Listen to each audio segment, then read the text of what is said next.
अथ आमल की एकादशी व्रत कथा। मानधाता बोले, हे ब्राह्मण, हे महाभाग, हे ब्रह्मयोने, जो आपकी मेरे ऊपर कृपा है तो ऐसा व्रत कहिए जिससे मेरा कल्याण हो। वशिष्ठ जी बोले कि रहस्य और इतिहास सहित व्रतों में उत्तम व्रत मैं कहता हूँ जो संपूर्ण फलों को देने वाला है। हे राजन, आमल की का व्रत बड़े पापों को नाश करने वाला और सब लोगों को मोक्ष देने वाला तथा 1000 गोदान के फल को देने वाला है। हिंसा करने वाले व्याध की जैसे मुक्ति हुई उस प्राचीन इतिहास को मैं कहता हूँ।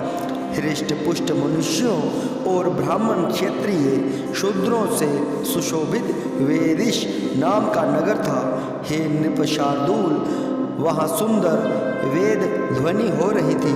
उस सुंदर नगर में कोई नास्तिक और दुराचारी नहीं था।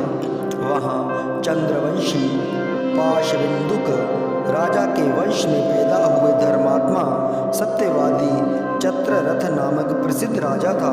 वह राजा 10,000 हाथियों के समान बलवान, धनी तथा शस्त्र शास्त्रों को जानने वाला था। उसके राज्य में निर्धन और लोभी दिखाई न देता था। दोनों पक्ष की एकादशी को मनुष्य भोजन नहीं करते थे। सब धर्मों को छोड़कर भगवान की भक्ति करते थे। हे राजसत्तम, इस प्रकार भगवान की भक्ति करते हुए मनुष्यों को सुखपूर्वक बहुत वर्ष बीत गए। कुछ समय बीतने पर फाल्गुन शुक्ल पक्ष की द्वादशी युक्त एकादशी प्राप्त हुई। हे विभो, हे नृप, उस एकादशी को बालक बूढ़े सब ने मिलकर नियम और उपवास किया।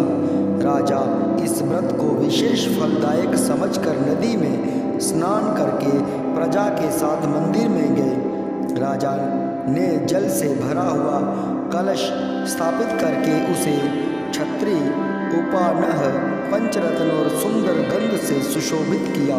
दीपमाला से युक्त परशुराम अजी के साथ ऋषियों समेत सावधानी से पूजन किया और आमले का भी पूजन किया। हे जामदग्नि, हे रेणुकानन दवर्धन, हे आमल की छाया से युक्त भुक्ति मुक्ति को देने वाले, आपको नमस्कार है। हे धात्री, ब्रह्मा से उत्पन्न है, सब पापों को नाश करने वाली आमल की तुमको नमस्कार है। मेरे अर्घ्य को ग्रहण करो, तुमको नमस्कार है। उसी समय वहाँ पर एक शिकारी आया। भूख और प्यास से युक्त, पाप के भार से पीड़ित, कुटुंब के लिए जीव हिंसा करने वाला, सब धर्मों से अलग वह आमल की एकादशी का जागरण और दीपकों से शोभित उस स्थान को देखकर वहाँ बैठ गया। यह क्या है, ऐसा मन में सोचकर आश्चर्य करने लगा। उसने वहाँ रखे हुई कलश के ऊपर दामोदर भगवान का दर्शन किया। वहाँ आमले का वृक्ष और दीपक जुड़े हुए देखे और पंडितों के मुख से भगवान की कथा सुनी। क्षुधित होने पर भी एकादशी का महात्म्य सुना। विस्मय युक्त होकर रात में जागरण किया।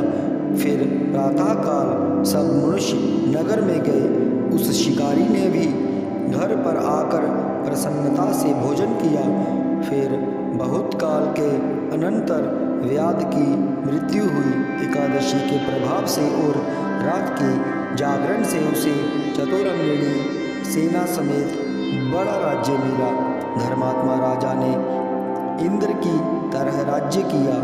वशिष्ठ जी बोले, हे राजन, जो श्रेष्ठ मनुष्य आमल की एकादशी का व्रत करते हैं वे निसंदेह विष्णु लोक को जाते हैं। फलाहार, इस दिन आंवले के पेड़ के नीचे कलश स्थापित करके धूप, दीप, नैवेद्य, पंचरत्न आदि से परशुराम भगवान की पूजा की जाती है।